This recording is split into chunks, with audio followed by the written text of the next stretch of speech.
ராஜபாளையம் தொகுதியில் தேசிய ஜனநாயக கூட்டணி சார்பில் போட்டியிடும் தமிழக மக்கள் முன்னேற்றக் கழக பொதுச் செயலாளர் பிரிசிலா பாண்டியன் பல்வேறு பகுதிகளில் தீவிர வாக்கு சேகரிப்பில் ஈடுபட்டார்.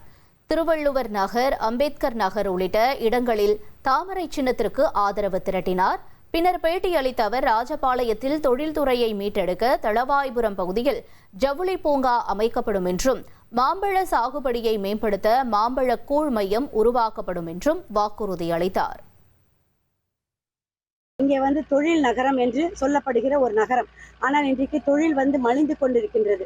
நான் வெற்றி பெற்றவுடன், வேட்பாளராக இன்றைக்கு வந்திருக்கிற வெற்றி பெற்றவுடன் இந்த பகுதியிலே இந்த ஸ்பின்னிங் மில் நான் இன்றைக்கு ஸ்பின் பண்ணி வருகிற அந்த துணிகளை பல இடங்களுக்கு கொண்டு செல்வதற்கு சரியான ஒரு தளத்தை உருவாக்குவேன். அதாவது நம்ம அங்கே இருக்கின்ற ஜவுளி பூங்காவை உருவாக்கி அதன் மூலமாக ஜவுளி ஏற்றுமதி செய்வதற்கு ஒரு வாய்ப்பை உருவாக்கி தருவேன் என்று இந்த வேளையிலே கூறிக்கொள்ள விரும்புகின்றேன். 1,28,00,000 மனங்களை வென்ற தந்தி டிவி யூடியூப் சேனல். தவிர்க்க முடியாத தம்ப்நெயில், கலக்கலான கான்டென்ட்ஸ். நீங்களும் இந்த குடும்பத்தில் இணைய இப்பவே சப்ஸ்கிரைப் பண்ணுங்க. அசுரபலம் கொண்ட எங்கள் டிஜிட்டல் கரங்களில் உங்கள் விளம்பரங்களை சேர்க்க வாட்ஸ்அப் பண்ணுங்க. 8939888838. Email advtthanditv@dttv.in.